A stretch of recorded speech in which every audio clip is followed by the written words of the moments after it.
जय हिंद। आज बात करेंगे, सबसे हॉट सीट माना जा रहा है ढाका विधानसभा, पूर्वी चंपारण जिले के अंतर्गत आता है। बात करेंगे आज ढाका विधानसभा के सबसे चर्चित उम्मीदवार पवन जायसवाल के बारे में। नमस्कार, मैं पवन कुमार जायसवाल, एनडीए समर्थित भाजपा प्रत्याशी 21 ढाका विधानसभा। उनका जन्म कब हुआ, कब पैदा हुए, कहाँ पैदा हुए, उन्होंने कहाँ से अपनी शिक्षा हासिल की, फिर आगे राजनीति में कब आए, कैसे कदम रखे, राजनीति में सक्सेसफुल का उनका कारण क्या है, और अभी वो क्या लड़ रहे हैं, कहां से लड़ रहे हैं, किस तरह लड़ रहे हैं, वो सारी चीजों पे आज बात करेंगे। बने रहिएगा वीडियो में एंड तक। तो शुरू करते हैं। 10 दिसंबर 1976 को ढाका विधानसभा के अंतर्गत फुलवरिया गांव में पैदा हुए पवन जायसवाल। पवन जायसवाल के पिता एक समाज सेवी थे और उन्होंने समाज के लिए बहुत अच्छा काम किया था। उन्होंने इंटर तक की तालीम हासिल की, एजुकेशन हासिल की, जो अपने ढाका विधानसभा के अंतर्गत ही उन्होंने हासिल की। शुरुआती तालीम उन्होंने गांव में, बाद में ढाका हाई स्कूल में उन्होंने तालीम हासिल की। उसके बाद वो आकर के 2010 के में वो चुनाव लड़े, जबकि वो राजनीति में सक्रिय हुए 2000 के दशक में वो सक्रिय हुए राजनीति में, और 2010 में पहली बार उन्होंने विधानसभा का चुनाव लड़ा। उससे पहले वो पंचायत स्तरीय चुनाव लड़े, पंचायत में उन्होंने राजनीति की, लोगों का सेवा किया, समाज सेविक के रूप में वो जाने लगे। और मतलब उतनी पॉपुलैरिटी थी कि निर्दलीय उम्मीदवार के तौर पर वो ढाका विधानसभा से चुनाव लड़ते हैं और लड़ने के बाद वो जीत करके भी आते हैं। निर्दलीय उम्मीदवार जब वो 2010 में जीत करके आए तो भाजपा में वो शामिल हुए। भाजपा में शामिल हुए तो 2015 में भाजपा के टिकट पर उन्होंने चुनाव लड़ा, सेकंड चुनाव वो हार गए। अभी 2020 में भाजपा से वो फिर लड़े और वो जीत करके आए। अभी 2025 में क्या होगा वो जनता बताएगी, कमेंट बॉक्स में बताएगी। अब जानते हैं उनके कार्यशैली को। उनका मुख्य कार्य रहा है कि वो नौजवानों में अपना एक नेटवर्क बना करके उन्होंने रखा। लोगों के समस्याओं को सुनते हैं, शीशा चढ़ा के चलने वाले वो नेता नहीं है। और जहां भी गए लोगों के बीच में वो उतरे, लोगों से बात किए, लोगों का कॉल अटेंड करना। कोई भी समस्या लेकर के आप जाइए, आजू बाजू के किसी भी, मतलब अगल बगल के, आस पड़ोस के किसी भी विधानसभा से हो, डजंट मैटर आप किस विधानसभा से हो, कोई भी मैटर लेकर के आप जाइए, वो तुरंत फोन करके उसको शॉर्ट आउट करने की पूरी कोशिश करते हैं। चाहे वो आधिकारिक लेवल पे हो, या ब्लॉक लेवल पे हो, या जिला लेवल पे हो, या डिस्ट्रिक्ट लेवल पे, क्या बोलते हैं, राजधानी लेवल पे हो, जहां तक उनसे हो सके उनको सुधारने की, आपकी सहायता करने की वो पूरी कोशिश करते हैं। ये उनका मुख्य रहा कार्य, जिसके वजह से वो और पॉपुलर हुए।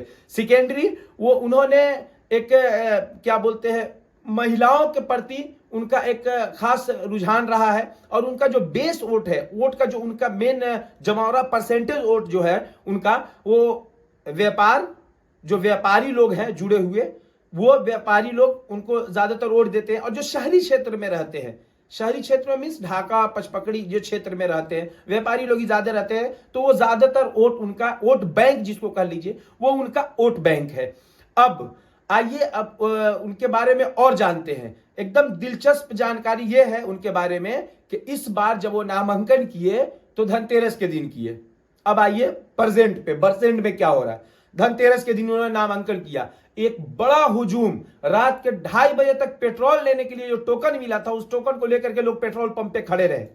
2:30 बजे तक पेट्रोल भरवाया लोग जमा हुए, वहां पे उनके नामांकन में गए। धनतेरस जैसे दिन में पूरा ढाका अस्त व्यस्त हो गया। कारण यह हुआ कि व्यापारियों में खासी नाराजगी आ गई उनके खिलाफ, क्योंकि पूरे साल लोग इंतजार करता है इसी दिन का कि हम धनतेरस के दिन अपना माल बेचेंगे। और धनतेरस के दिन पूरा ढाका अस्त व्यस्त, 11:30, मतलब सुबह से ही था, 11:30 बजे घोड़ासान की तरफ से उनके काफिला का एंट्री हुआ और उस वक्त से अस्त व्यस्त हो गया पूरा ढाका। और ढाका के अस्त व्यस्त होने के बाद व्यापारियों का पूरा व्यापार चौपट हो गया, ठप हो गया। तो जो उनका मुख्य वोट था वो वोट वहां पे कट गया। पहली चीज कि वो जमीन से जुड़े हुए हमेशा रहे। यह बहुत इंपॉर्टेंट है, बहुत महत्वपूर्ण है कि आप जमीन से कितना जुड़े हुए हैं, वो आपको उतना कार्य आता है वो चीज। तो जमीन से जुड़े हुए वो हमेशा रहे और जमीनी स्तर पर उन्होंने ज्यादा से ज्यादा काम किया। उस काम में उनके कार्यशैली को आप जब टटोलेंगे तो अक्सर ये बात बोलते हैं सिंचाई वाला, यानी नहर के खुदाई वाला काम, और ये सम्मान योजना के काम, के महिलाओं को हमने ज्यादा सम्मान दिया, स्टूडेंट के लिए हमने काम किया, नौजवानों के लिए व्यापार कराने में या उनको नौकरी दिलाने में हमने काम किया। तो इन सब चीज, ये मतलब बीजेपी का पुराना रहा ढकोसला, इन सब चीजों पर ध्यान नहीं दीजिए। बाकी रहा बात नहर, ढाका विधानसभा में देखिए 2000 में उन्होंने राजनीति शुरुआत की पंचायत लेवल से, 2010 में वो चुनाव लड़ते हैं विधानसभा का, लेकिन नहर के खुदाई का काम या नहर का काम वो 99 के दशक में हो गया था, यानी 90 के दशक में हो चुका था वो काम।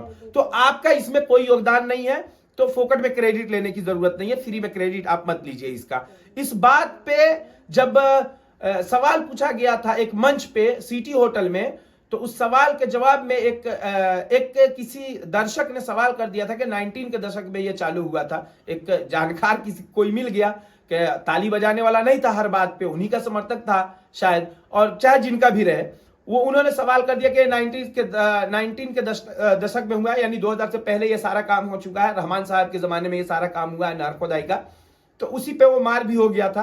ये भी एक मेन रीमर बना था, एक मुद्दा बना था। उसी प्रोग्राम में उन्होंने भगवान के बारे में वो बोल दिया था कि हाँ ये भगवान ज्यादा पावरफुल होते हैं, फलाना भगवान कम पावरफुल होते हैं। हम नाम नहीं लेंगे किसी भगवान का, क्योंकि मतलब किसी को आहत ना पहुंचे हमारे वीडियो से, यह हमारा पहला प्योरिटी रहता, पहला ख्याल रहता है। ये हो गया उनको भगवान को लेकर के उनको बयान देना, ये खासा बवाल काटा, अच्छा खासा बवाल काटा। उनका पुतला फूका गया, धरना प्रदर्शन हुआ, सब कुछ हुआ, कैद समाज के लोगों ने किया। खैर ये सारी चीजें हैं। अब ढाका विधानसभा 2025 का समीकरण क्या है, किस तरह की राजनीति वो कर पाते हैं, एंड मोमेंट पे क्या पवन जायसवाल की तरफ रुझान जाता है, या उनके सारी मतलब किए कराए पे डॉक्टर एलवी प्रसाद का मेहनत भारी पड़ जाता है। क्योंकि डॉक्टर एलवी प्रसाद जब बात कर रहे हैं, उनके ऊपर भी हमारा वीडियो आएगा, अब कंटिन्यू हमारा वीडियो आता ही रहेगा, एक एक कैंडिडेट के ऊपर हमारा वीडियो आएगा। तो अब एलवी प्रसाद के ऊपर, क्योंकि वो पढ़े लिखे हैं, एक डॉक्टर हैं, और उस मानसिकता से लोगों को मोटिवेट कर रहे हैं। पवन जायसवाल जी जिस तरह से हुजूम लेकर के आए थे, उसमें हम पूरे हुजूम में हमने लोगों से सर्वे किया, बात किया, तो 99.9% अनएजुकेटेड लोग थे उनके पूरे रैली में। हम पर्सनली जाकर के मिले, लोगों से बात किए, सिटी होटल के जस्ट बगल में जो फ्लाईओवर है उसके नीचे लोग रुके हुए थे, उनसे हमने बात किया, लोगों से मिले। तो वेल एजुकेटेड लोग, या कह लीजिए एजुकेटेड लोग, वेल एजुकेटेड बहुत दूर, एजुकेटेड लोग बहुत कम थे, वेल एजुकेटेड 0.1% थे। अनएजुकेटेड लोग की पूरी तादाद थी, छोटे छोटे बच्चे थे, 18 साल से नीचे के भी बच्चे थे जो बाइक चला रहे थे। इन सारी चीजों को लोगों ने ऑब्जर्व किया है, क्योंकि लोग अब इन सब चीजों पे ध्यान लगा रहे हैं। बिहार में कभी हिंदू मुस्लिम मुद्दा रहा ही नहीं है चुनाव को लेकर के, और इस बार भी कोई फैक्टर नहीं है। तो इस बार खासतौर पे ढाका विधानसभा जो सबसे हॉट सीट है, इस पे कौन बाजी लेकर के जाता है, आप कमेंट बॉक्स में जरूर बताइएगा कि आपकी क्या राय है, कौन लेकर के जाएगा इस बार सीट, और कैसा लगा हमारा वीडियो, कितना % आप हमारे इंफॉर्मेशन से सहमत हैं, और क्या हमको राय देना चाहते हैं आगे के वीडियो के लिए, जरूर बताइएगा कमेंट बॉक्स में आकर के। वीडियो को यहीं पे समाप्त करते हैं। जय हिंद, जय बिहार।